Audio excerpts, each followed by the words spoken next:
तो निवृत्ति कहें या प्रवृत्ति कहें? है तो निवृत्ति हो गई,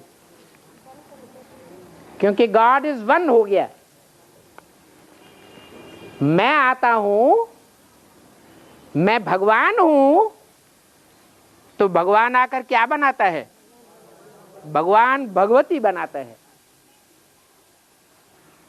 तो लक्ष्मी नारायण प्रवृत्ति मार्ग हुआ, वो विष्णु का रूप हुआ। सृष्टि की आदि में पहले पहले कौन? विष्णु। आदि में भी विष्णु और अंत में भी विष्णु। आदि सो अंत। मैं आता हूं,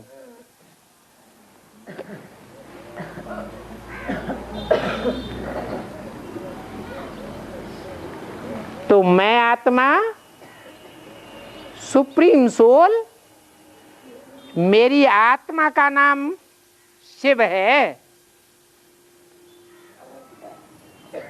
मेरी आत्मा का नाम शिव है, बिंदी का नाम शिव है,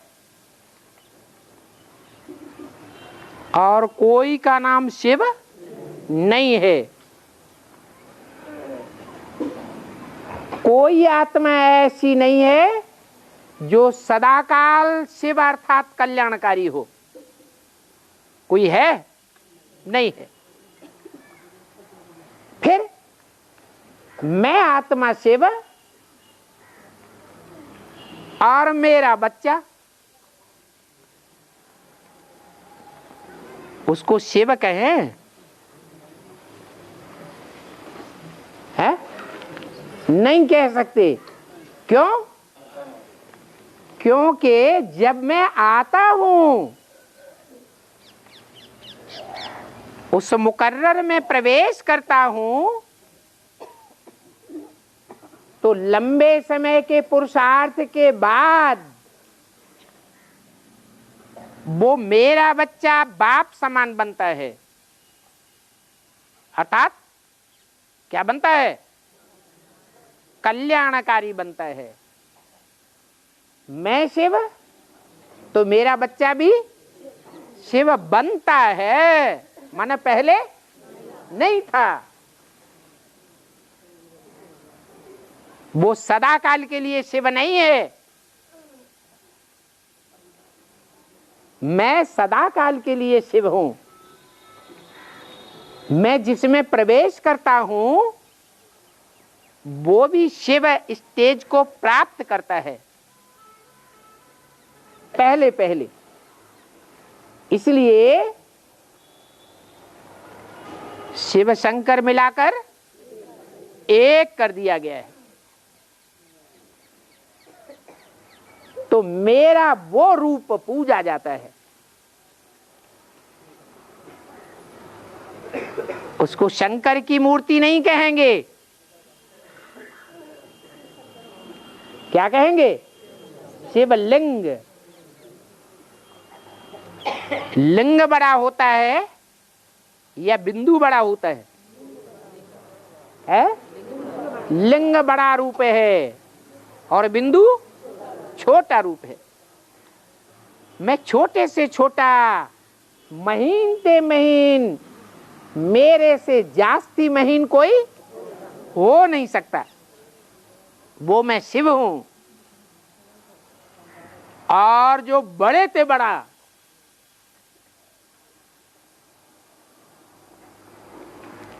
विराट रूपधारी बनता है।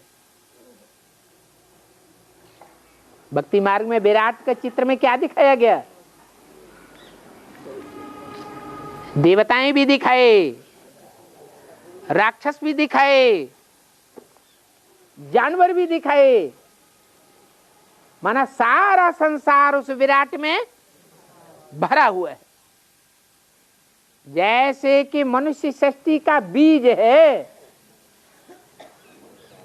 उस सृष्टि रूपी बीज में सारी दुनिया समाई हुई है। इसलिए लिंग को बड़े से बड़ा बनाते हैं। वो मेरा बड़ा रूप है। इसलिए कहते हैं मुरली में, अच्छा मेरे सूक्ष्म बिंदु रूप को याद नहीं कर सकते हो तो बड़े को ही याद करो, तो भी कल्याण होगा। बड़े रूप को याद करेंगे तो भी कल्याण होगा, क्योंकि बड़े का भी अंतिम स्वरूप क्या है? अंतिम स्वरूप भी कल्याणकारी। वो सहजते सहज हो जाता है। साकार को याद करने वाले चरित्रवान बन सकते हैं, चरित्रवान हो जाते हैं, और बिंदु को याद करने वाले क्षिप्र गति वाले होते हैं। तीव्र पुरुषार्थी तो होते हैं, लेकिन चरित्रवान देवता नहीं बन पाते। जितने भी विधर्मी हैं, चाहे वो विधर्मी धर्म पिताएं हों, चाहे उनके फॉलोअर्स हों, वो निराकार प्रेमी होते हैं या साकार देवताओं के प्रेमी होते हैं? निराकार प्रेमी होते हैं तो अंत में ज्ञान लेंगे, अंत में भगवान के स्वरूप को पहचानेंगे। लेकिन बिंदु को याद करने से परमधाम वासी बन जाते हैं, क्षिप्र गति वाले बन जाते हैं। पुरुषार्थ की दौड़ में तीखे होते हैं। यही कारण है कि स्वदेशी बाप को पहले पहचानते हैं या विदेशी पहले पहचानते हैं? क्यों क्यों पहचानते हैं? क्योंकि वो निराकार प्रेमी निराकार को याद करने से महीन बुद्धि बन जाते हैं। उनकी पुरुषार्थ की दौड़ तीखी बन जाती है। परंतु साकार प्रेमी नहीं होते हैं। साकार में आए हुए भगवान को निश्चयात्मक बुद्धि से नहीं पहचान पाते। इसलिए और धर्म पिताओं धर्म गुरुओं के चक्कर में आ जाते हैं। संगम में भी ऐसे ही होता है। इसलिए रास्ते बदल जाते हैं। बुद्धि तिरक जाती है। क्षिप्र गति वाले होते हुए भी कछुए और खरगोश की दौड़ का मिसाल बन जाता है। क्या है कछुआ और खरगोश की दौड़ का हिसाब है? दोनों में दौड़ हुई। खरगोश दौड़ करके आगे निकल गया, बहुत दूर चला गया। कछुआ की आंखों से ओझल हो गया। कछुआ धीरे धीरे चलता है और खरगोश तेज दौड़ता है। खरगोश को आया अहंकार, अरे ये कछुआ क्या चलेगा, चलो थोड़ी देर आराम कर ले। बस झाड़ी में गया और सो गया। सोया तो सोया ही रह गया। और कछुआ धीमी धीमी चाल चलते चलते आगे निकल गया। तो यही हिसाब है। माताएं साकार उपासी होती हैं, गोपिकाएं साकार की ज्यादा महिमा करती थी या उद्धव की तरह निराकार की महिमा करती थी? साकार की महिमा करती थी। तो साकार उपासी होने के कारण वो 16,000 गोपिकाएं देवी देवताओं के रूप बन गए। जो विदर्भी है उस प्राप्ति को नहीं प्राप्त कर पाते। और एक आदमी बोलो,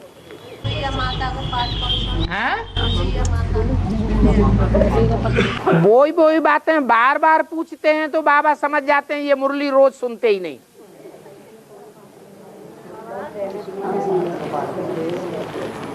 एक अनुसुईया के बारे में कितनी बार बताया हुआ है।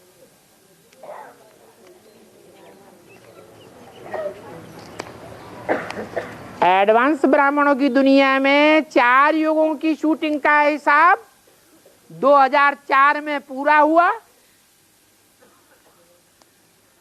और अष्टदेवों के पार्ट खुलना शुरू हो गए।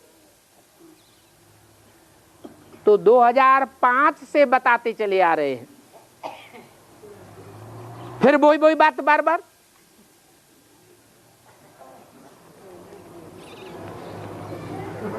अनुसूया का अर्थ होता है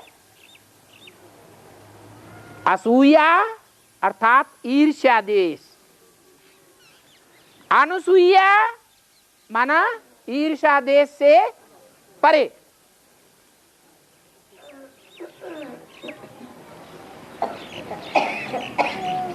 पवित्र आत्मा को ईर्ष्या देश ज्यादा होता है या अपवित्र को जास्ती होता है? जो अपवित्र आत्मा होती है उसको सौतिया डाह जास्ती होता है और जो पवित्र आत्मा होती है उसको ईर्ष्या देश सौतिया डाह नहीं होता है। तो नाम ही रखा गया अनुसूया अर्थात पवित्र स्टेज वाली आत्मा। कितनी पवित्र? 3 देवताएं त्रिदेव परम पवित्र माने जाते हैं। ब्रह्मा, विष्णु, शंकर। तीनों का रूप पुरुष रूप में है या स्त्री रूप में पूजा जाता है? मुख्य पुरुष रूप में। और ये कौन से युग की यादगार हैं तीनों देवताएं? है संगम युग की यादगार हैं। सतयुग में तो होंगे नहीं। तो संगम युग में जो भी पुरुष मात्र हैं वो सब दुर्योधन दुशासन का विशेष पार्ट बजाने वाले हैं या नहीं हैं? हैं? चाहे वो ब्रह्मा हो, चाहे वो विष्णु हो, चाहे शंकर हो। हाँ, कन्याओं माताओं के लिए कहा है कि कन्याएं माताएं सब द्रौपदियां हैं, सीताएं हैं, तुम सब पार्वतियां हो। तो त्रिदेव के मुकाबले उनकी जो साथी 3 देवियां हैं वो ज्यादा पवित्र हैं या त्रिदेव ज्यादा पवित्रता का पार्ट बजाते हैं? है? 3 देवियां ज्यादा पवित्रता का पार्ट बजाने वाली है। तो 3 देवियों को ये अंदर से उमंग उल्लास रहता है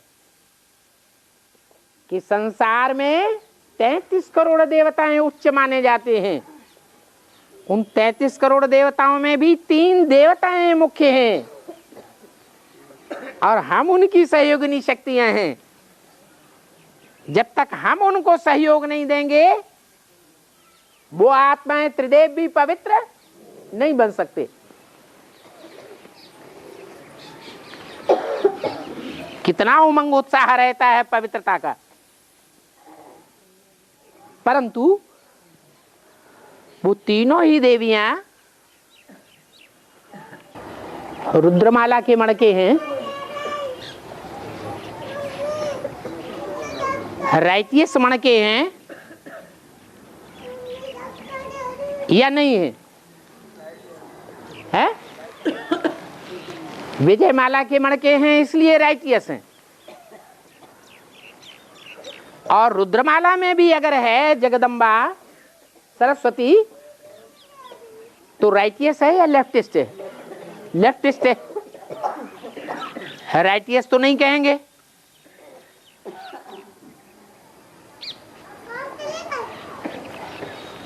तो रुद्रमाला और विजयमाला, रुद्रमाला है बाप की माला और विजयमाला है विष्णु की माला। जो विष्णु की माला है वो रचना की माला है या रचयिता की माला है? विष्णु, शंकर, ब्रह्मा तीनों क्या हैं? रचना है।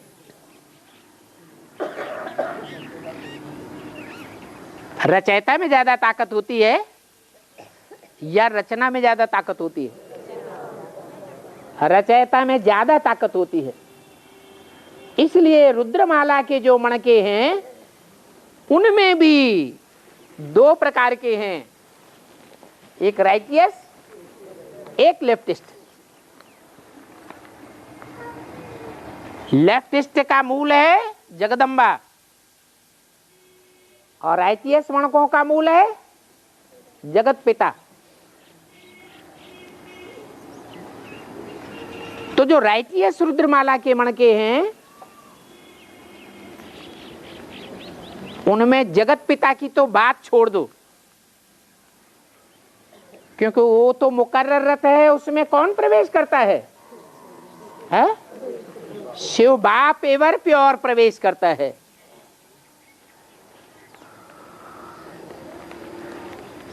ये कोई बड़ी बात नहीं कहेंगे। ड्रामा प्लान अनुसार उसमें तो सदैव ऊंचते ऊंच का प्रवेश होने के कारण संग जैसे कि लगाए हुआ है, परंतु जो और मणके हैं रुद्रमाला के राइटियस मणके उनमें शिव तो नहीं प्रवेश करता है? नहीं, कहेंगे बाप दादा प्रवेश करते हैं लेकिन शिव प्रवेश नहीं करता। अगर शिव भी प्रवेश करने लगे तो कहेंगे सर्वव्यापी। दो में प्रवेश करता है तो 20 में भी कर सकता है। वो तो एक व्यापी है, सर्वव्यापी नहीं है। इसलिए रुद्रमाला के जो पहले मणके के अलावा और मणके हैं उनमें शिव प्रवेश नहीं करता, बल बाप दादा प्रवेश करते हैं। तो अन्य मणकों के बीच में अव्वल नंबर मणका कौन सा हुआ? रुद्रमाला के राइटियस साइड के मणकों में पहले को छोड़कर अन्य मणकों के बीच में अव्वल नंबर कौन है?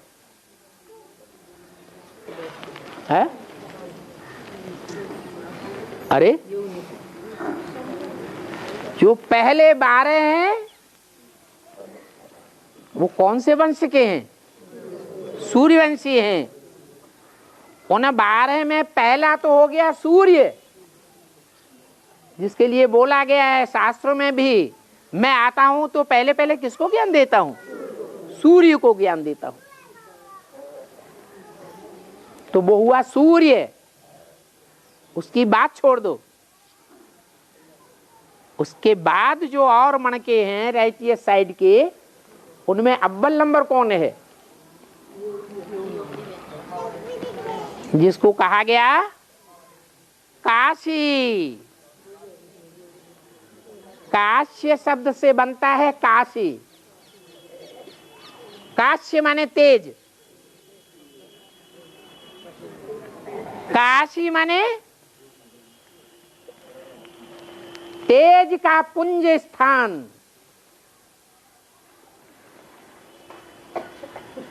जहां सदैव तेज भरा हुआ है। तो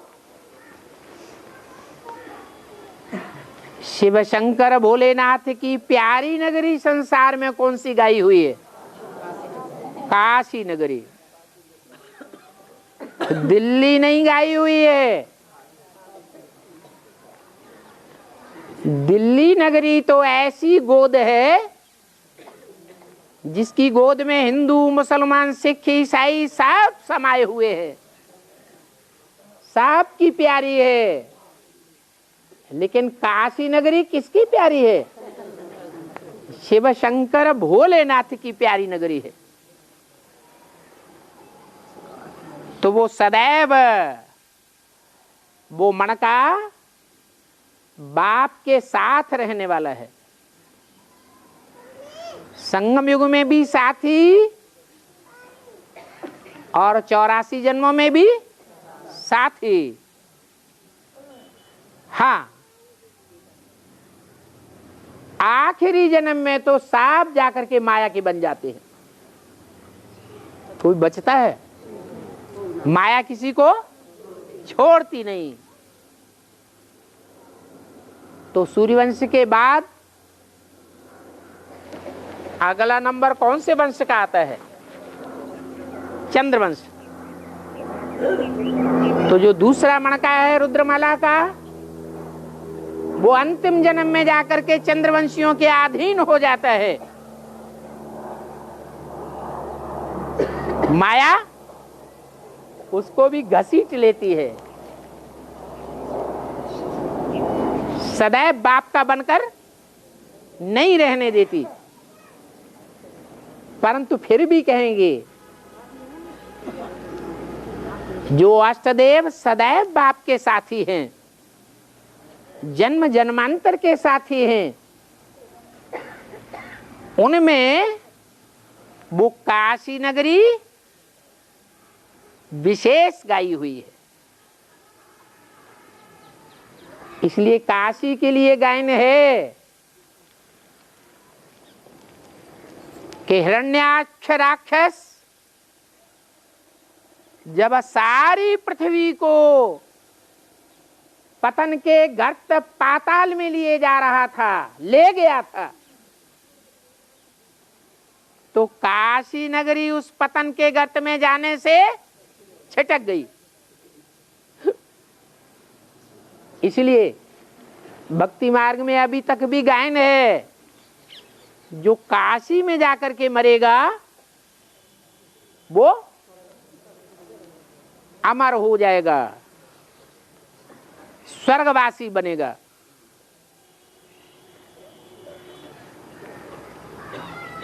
ऐसी पावन नगरी है।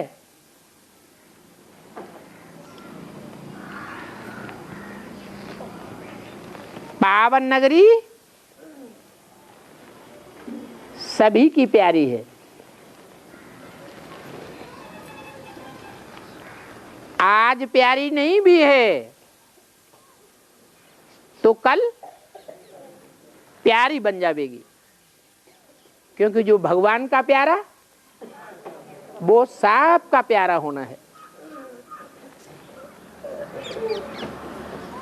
जो राग द्वेष करते हैं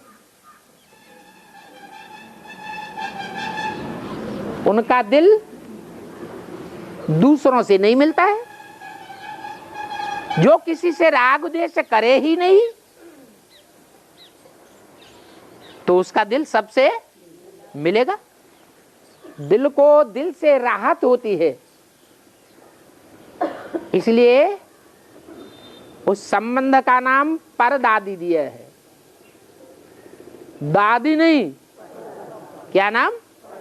परदादी। एक होती है माँ, माँ का लगाव या तो छोटे बच्चे से ज्यादा होता है या तो बड़े बच्चे से ज्यादा होता है। समझती है खुदा न खास्ता अगर पति ने शरीर छोड़ दिया तो मेरी पहले पहले पालना कौन करेगा? बड़ा बच्चा करेगा।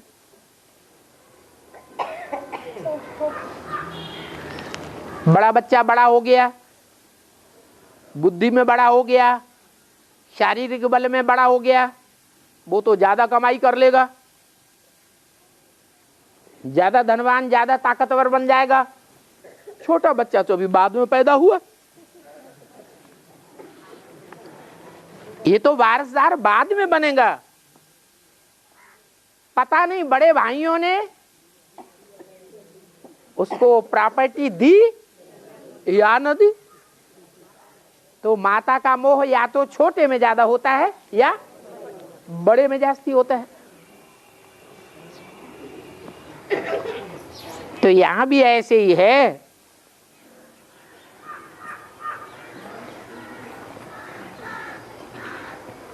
बाप कहते हैं कि जो परदादी है वो छोटा बड़ा नहीं देखती है।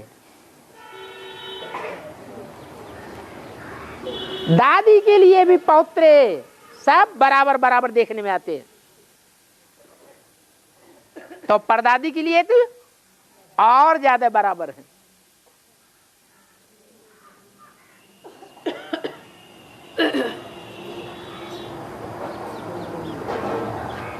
राजाओं की सभा लगती थी,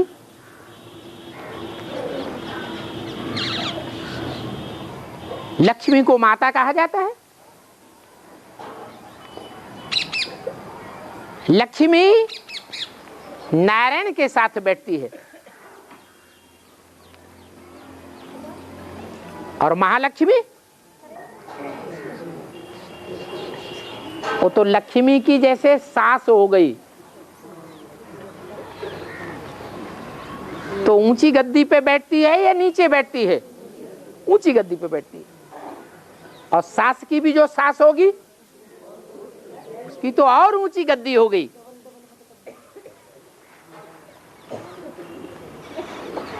तो यही हिसाब है। जो नई दुनिया की स्थापना होती है, नई दुनिया का फाउंडेशन लगता है, उस नई दुनिया के फाउंडेशन में वो आत्मा निमित्त बनती है पालना करने के लिए।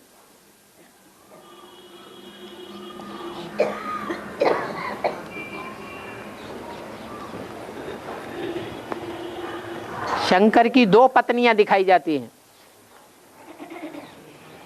एक सती और दूसरी पार्वती। दोनों सदैव साथ ही रहती हैं क्या? नहीं। लेकिन काशी नगरी जब से आनंद कानन काशी का निर्माण होता है तब से लेकर सदैव ही आनंद कानन काशी शंकर की प्यारी नगरी होकर रहती है।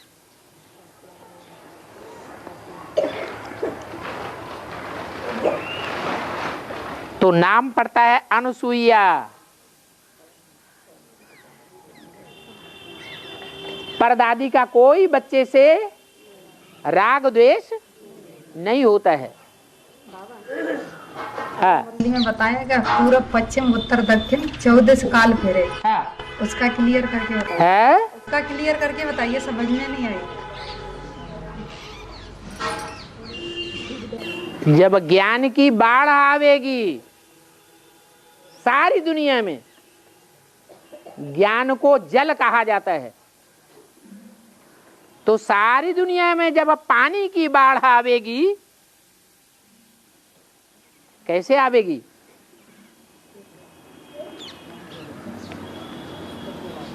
पृथ्वी पर नॉर्थ पोल, उत्तरी ध्रुव और दक्षिणी ध्रुव, दोनों स्थान पर सूर्य की किरणें तिरछी पड़ती हैं। माने वो स्थान सूर्य से दूर हो जाते हैं। तो ज्यादा ठंडी पड़ेगी या कम पड़ेगी? ज्यादा ठंडी हो जाती है। इतनी ठंडी होती है कि मीलों ऊंचे पहाड़ बन जाते हैं बर्फ के।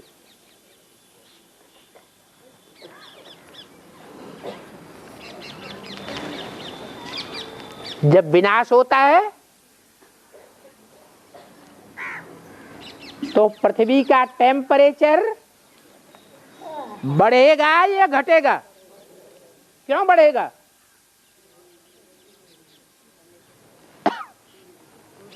विनाश होने से पहले ज्ञान सूर्य और ही गर्म होता जाएगा या ब्रह्मा उर्फ हिमालय राज, जहां सदैव बर्फ जमी रहती, हिमालय, उसकी तरह ठंडा रहेगा है और ही गर्म होता जाएगा।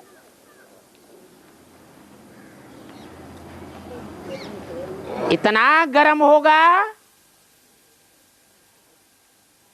कि लोगों का दिमाग क्रैक होने लगेगा।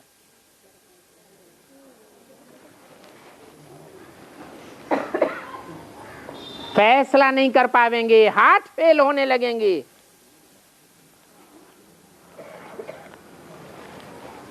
और जो अपने ही हाथों के बनाए हुए एटम बम हैं, उन बम्बों को फोड़ने लगेंगे।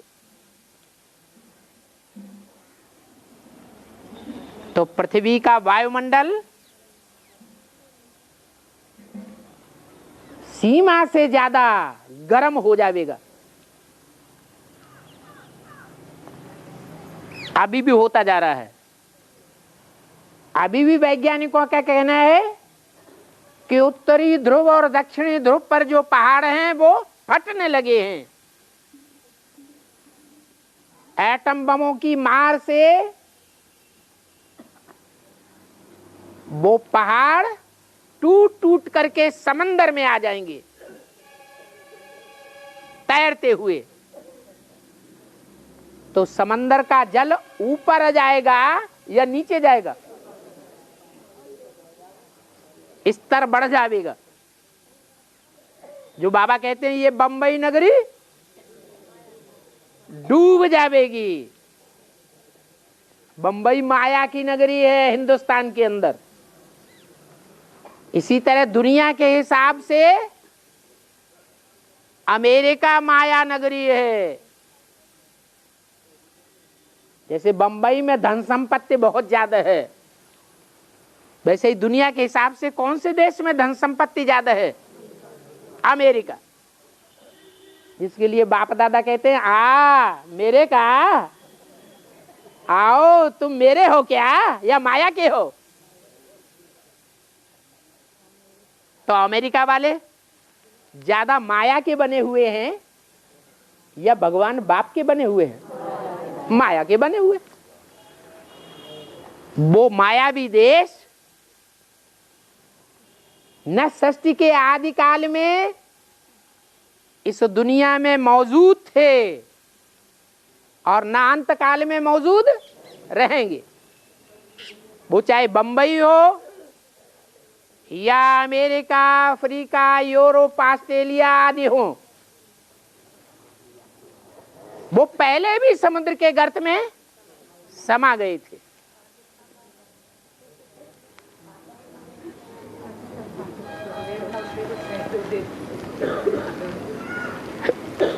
तो जो समुद्र के गर्त में पहले भी समा गए थे वो अब भी समा जाने वाले हैं। इतनी ज्ञान की बाढ़ आवेगी, पानी की बाढ़ आवेगी। जब बाढ़ आती है तो पानी शुद्ध रहता है या मटमैला हो जाता है? मिट्टी किसको कहा जाता है? देह अभिमानी की मिट्टी सारी दुनिया के पानी में मिक्स हो जाएगी। ज्ञान ज्ञान नहीं रह जाएगा। ज्ञान सतो प्रधान रह जाएगा या तमो प्रधान रह जाएगा? तमो प्रधान हो जाएगा। देह अभिमान की मिट्टी मिक्स हो जाएगी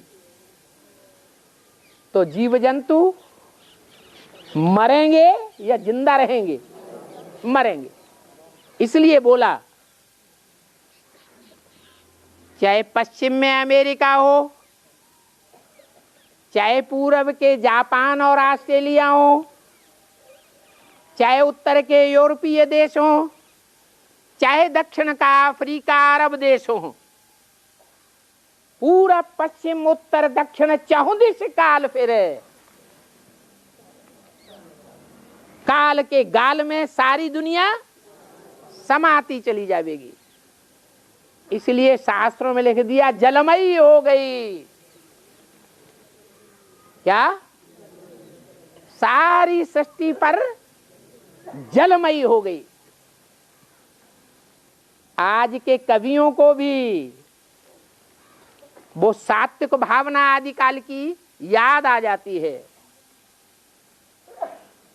तो जयशंकर प्रसाद जैसे कवि भी लिख देते हैं अपनी कविताओं में, हिमगिरि के उत्तुंग शिखर पर बैठ शिला की शीतल छां। हिमगिरि माने हिमालय पहाड़, सबसे ऊंचा पहाड़ है ना दुनिया का। वो भी डूब जाएगा कि रहेगा? वो भी डूब जाएगा। हिंदुस्तान डूबता है।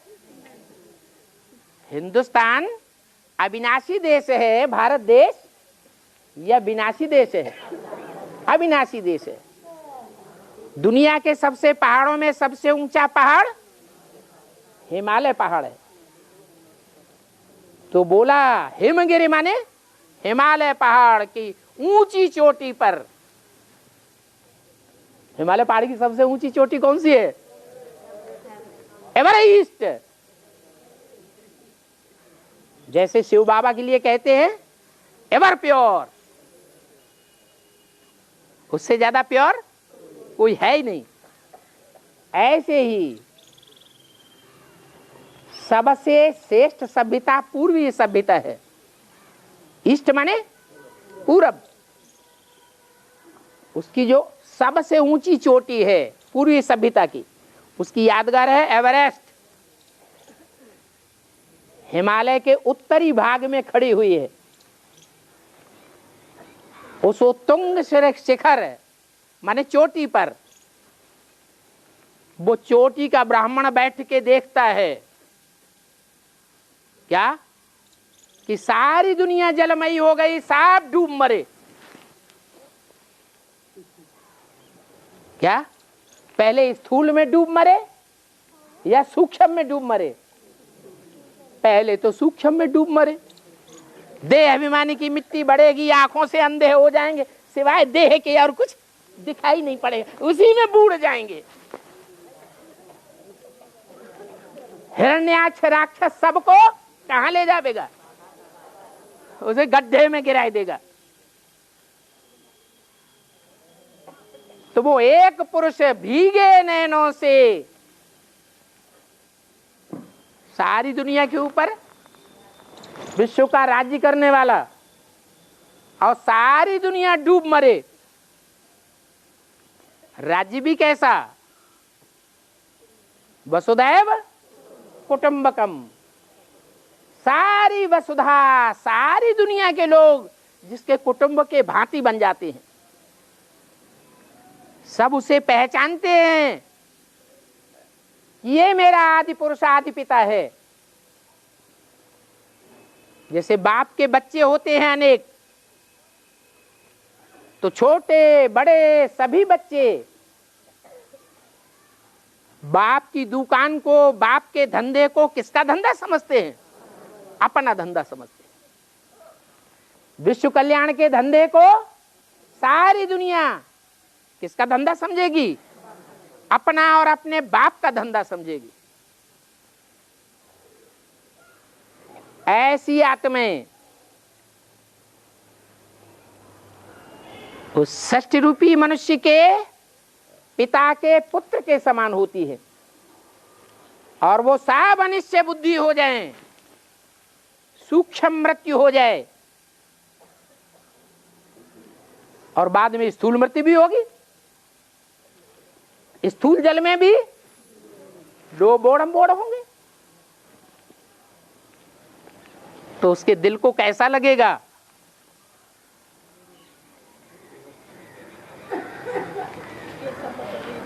ऊंची पहाड़ की चोटी की शीतल छां में बैठा बैठा वो जलमयी को देखता है, सब उसमें डूब मरे।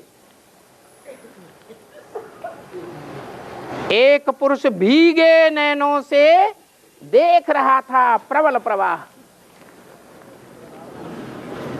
जल की धारा तीव्र गति से पृथ्वी के चारों ओर चक्कर काट रही थी।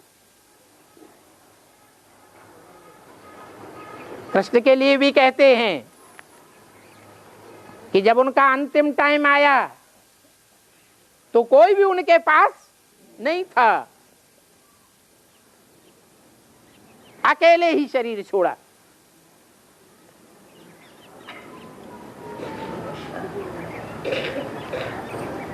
तो ये जलमयी हो जाती है। सारी दुनिया काल के गाल में समा जाती है। और कहते हैं मैं तुम बच्चों को ज्ञान देने के लिए आता हूँ, बेसिक वाले आत्मिक स्थिति में नहीं टिकते हैं। वो जो एडवांस के बच्चे हैं बाबा, जो आत्मिक स्थिति में नहीं टिक पाए तो बेसिक के कि एडवांस के।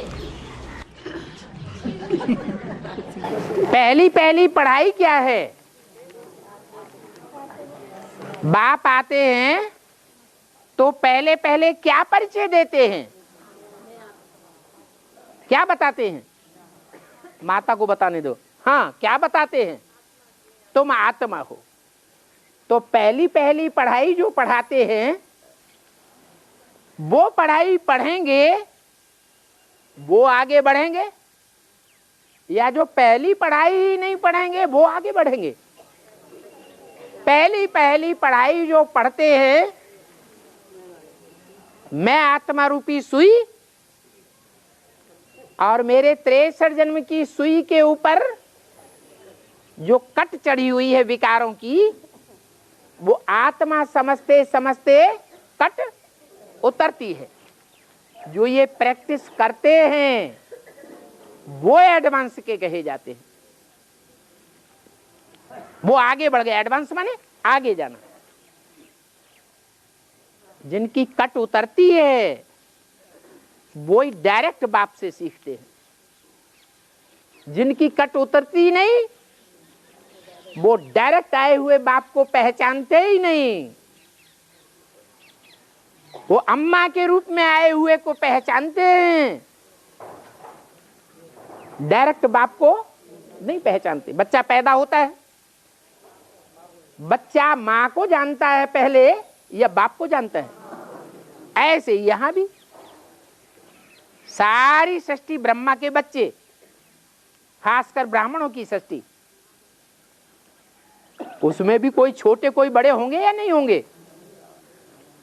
जो छोटे बच्चे वो बच्चा बुद्धि, जो बड़े बच्चे वो अपन को पहली पढ़ाई, जो कक्षा 1 की पढ़ाई है प्राइमरी, वो पढ़ाई पढ़ लेते हैं, हिफ्ज कर लेते हैं, मैं आत्मा। तो वो एडवांस कहे जाते हैं। उन्होंने बाप को पहचाना, जाना और बाप की मत पर चलते हैं नंबरवार। जो जानते ही नहीं, पहचानते ही नहीं, वो मनमत पर चलेंगे या देहधारी मनुष्यों की मत पर चलेंगे, दीदी दादी दादाओं की मत पर चलेंगे या भगवान की मत पर चलेंगे? वो चल रहे हैं प्रैक्टिकल में। ये ज्ञान रियलाइजेशन कोर्स चल रहा है। अपनी आत्मा को रियलाइज करो। मैं डायरेक्ट बाप का बच्चा बना हूं, सन्मुख बैठ करके पढ़ाई पढ़ने वाला बच्चा हूं या बाप से विमुख हूं।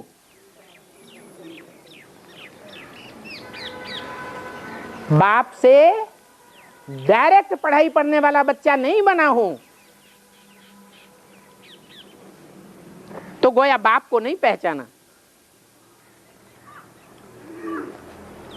फिर उनको एडवांस कैसे कहेंगे। हाँ, छोटा बच्चा भी आगे चल के क्या होगा, बड़ा बनेगा, तो नंबर पीछे हो जाएगा वर्षा लेने में या आगे होगा, हैं? आगे होगा। जो छोटा भाई होता है वो वर्षे के हकदार पहले बनता है या बाद में बनता है? बाद में बनता है। बनेंगे तो हकदार, लेकिन बाप को नहीं पहचाना, देहधारी गुरुओं के मत पर चल पड़े, दीदी दादी दादाओं की मत पर चल पड़े। इसलिए बाप से बाद में प्राप्ति करेंगे। और ताज बंधो तो शनिकर का ताज क्यों नहीं है? देवतन का ताज बंधो पीछे, शेगरे देवतन के ताज बंधो है और शनिचर देवता के ताज नहीं बंधो है।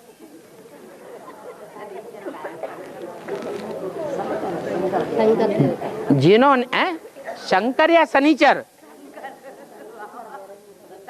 शंकर देवता, अच्छा ये तो उल्टी बात हो गई। एक होता है ताजधारी बादशाह। कैसा बादशाह?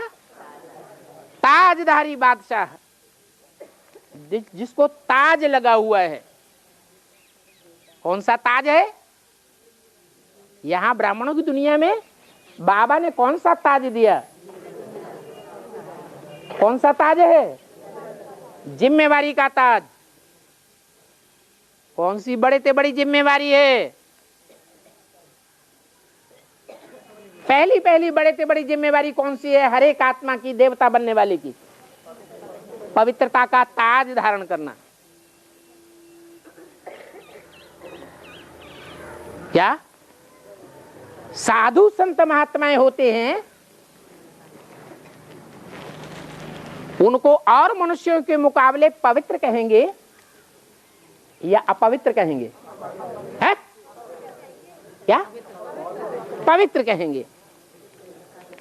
साधु नाम ही पड़ता है जो साधना करते हैं,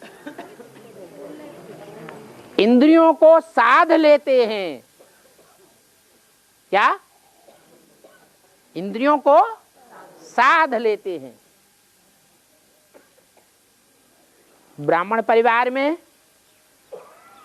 बहुत से ब्राह्मण हैं, सरेंडर भी हैं और नॉन सरेंडर भी हैं।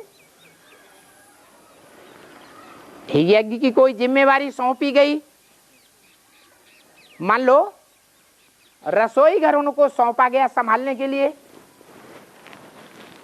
अब रसोई घर संभालने वाला रसोई घर में भांति भांति के व्यंजन रखे हुए हैं। अगर उसकी इंद्रिय सधी हुई है मुख की, जिह्वा की, तो सामने रखी हुई चीज होते हुए भी, भूख होते हुए भी, इच्छा होते हुए भी वो उसे खाएगा नहीं। अगर इंद्रिय सधी हुई नहीं है, लोलुप है, तो क्या करेगा? इधर उधर देखेगा और झट से रसगुल्ला मुंह में चला जाएगा। एक मिसाल दिया, ये एक इंद्रिय की ही बात नहीं है, ये तो फिर भी श्रेष्ठ इंद्रिय है। चाहे भ्रष्ट इंद्रियां हो और चाहे श्रेष्ठ इंद्रियां हो, इंद्रियों का भोग सामने हो, सामने रखी है थाली परसी हुई, कोई भी नहीं भले देख रहा है, क्या तो भी बगुला भगत न बन जाए। एक टांग से खड़ा हुआ है, दुनिया देख रही, बड़ा अच्छा तपस्वी है, मछली आई भले मरी हुई क्यों न है, फटाक से गप फिर एक टांग पर, तो उसको साधु नहीं कहेंगे, वो साधु नहीं है, सभादु है। और बाप भी यही कहते हैं, मैं साधु बन करके नहीं आता हूं, मैं कोई साधु सन्यासी नहीं हूं। बाप साधु सन्यासी बन के आते हैं? बाप प्रवृत्ति मार्ग में आते हैं या साधु सन्यासी बन के आए हैं? प्रवृत्ति मार्ग में आए। और हद के प्रवृत्ति मार्ग में आए हैं या बेहद का प्रवृत्ति मार्ग है? बेहद का प्रवृत्ति मार्ग है।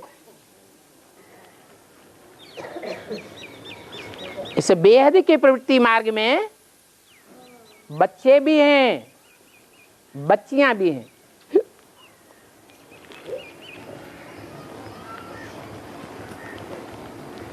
जिन्होंने अपने जीवन को तन से, मन से, धन से, समय, संपर्क, संबंधियों से प्रैक्टिकली अर्पण किया हुआ है, वो सारे जीवन के साथी भी हैं।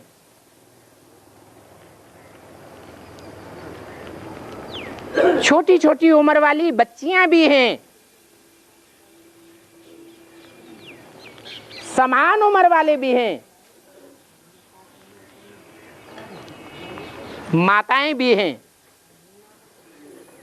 प्रैक्टिकल जीवन में माताएं हैं, लौकिक जीवन में भी माताएं हैं और अलौकिक जीवन में भी माताएं हैं। उनका धर्म भी बता दिया। माताओं को बाप के साथ पहले पहले कौन सा संबंध निभाना है? बच्चे का संबंध पक्का करना है। क्या? चाहे बूढ़ी माता हो, चाहे प्रौढ़ उम्र की हो, चाहे 16 साल 18 साल की माता हो, बाप के लिए क्या है? माता है। और माता भी उसे क्या समझे? बाप को, ये मेरा बच्चा है। बाबा बड़ा चालाक है, जानता है माताओं की भावना। अगर एक बार बैठ जाए कि ये मेरा बच्चा है, तो भावना बदलेगी। माता की भावना नहीं बदल सकती।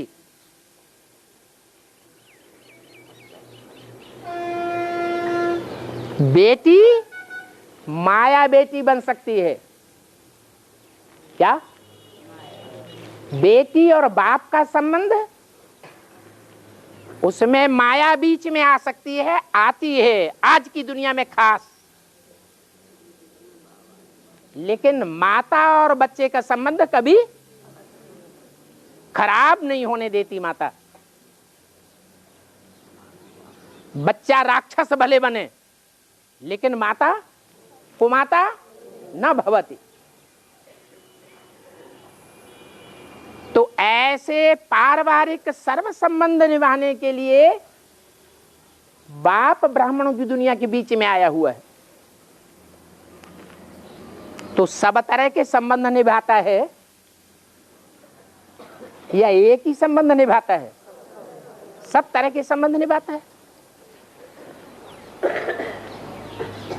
सब तरह के जो संबंध निभाता है, उनमें बेटियों का भी संबंध है। और उन बेटियों में बाप की ऐसी भी बेटियां हैं जो माया बेटी का रूप धारण कर लेती हैं। है या नहीं है? दूसरे धर्म में कन्वर्ट होने वाली होंगी या स्वधर्मी होंगी? है दूसरे धर्म में कन्वर्ट होने वाली। माया बेटियां जो हैं, वो बाप की वृत्ति को भी चेंज करने के निमित्त बनती हैं। क्योंकि पुरुष और स्त्री में विशेष अंतर क्या है? क्या अंतर है? कि पुरुष सदैव ही, खास करके कलयुग में सदा ही हर स्थान पर एकांत पा करके दुर्योधन दुशासन बन सकता है, लेकिन स्त्री अपनी पर उतर आए तो कोई जरूरी नहीं है कि वो शिव शक्ति न बन पाए। कन्याएं माताएं शिव शक्तियां बन के दिखाती हैं, बनती हैं। इसलिए कलश किसके ऊपर रखा है? माताओं के ऊपर कलश रखा है, भाइयों के ऊपर कलश नहीं रखा है। उनके ऊपर आशा बाप को, शिव बाप को आशा नहीं है। इसलिए बल प्रजापिता मुकर्रर रथ में आता हूं तो भी प्रजापिता में आशा है कि वो पूरी पवित्रता धारण करके स्वर्ग बनाने का फाउंडेशन डालेगा। आशा है? नहीं है। सब पुरुष दुर्योधन दुशासन, उसमें ब्रह्मा और प्रजापिता भी आ जाता है। इसलिए बोला मैं साधु संत सन्यासी नहीं हूं, मेरे गुणों में और देवताओं के गुणों में महान अंतर है। देवताओं के गुण क्या हैं? सर्वगुण संपन्न, शूला कला संपूर्ण, संपूर्ण अहिंसक, मर्यादा पुरुषोत्तम। और मेरे भी यही गुण है क्या? नहीं। मैं सर्वगुण संपन्न बन जाऊं तो दुनिया में असुरों की संख्या 1000 गुनी ज्यादा है या देवताओं की संख्या ज्यादा है? असुरों की संख्या ज्यादा है। उनका अगर खलासा नहीं होगा, ये दुनिया का वाइब्रेशन सुधरेगा? नहीं सुधर सकता। इसलिए मैं सर्वगुण संपन्न बन करके नहीं आता हूं। मैं 16 कला संपूर्ण बन जाऊं तो ये जो कलाहीन भरे पड़े हैं इस दुनिया में, इनसे टक्कर क्या देवात्माएं लेंगी? ब्रह्मा की आत्मा इनसे टक्कर लेगी? नहीं ले सकती। तो मैं 16 कला संपूर्ण नहीं हूं। संपूर्ण अहिंसक मैं बन जाऊं तो ये दुनिया में हिंसक, राक्षस, जानवर जैसे भरे पड़े हैं। द्वापर के आदि में ही भारत में अलेक्जेंडर बन करके मार काट मचा दी। द्वापर के आदि में तो धर्म सतो प्रधान होने चाहिए या तमो प्रधान होने चाहिए? कोई भी धर्म सात्विक होना चाहिए, लेकिन आदि में ही ऐसा बवाल मचा दिया।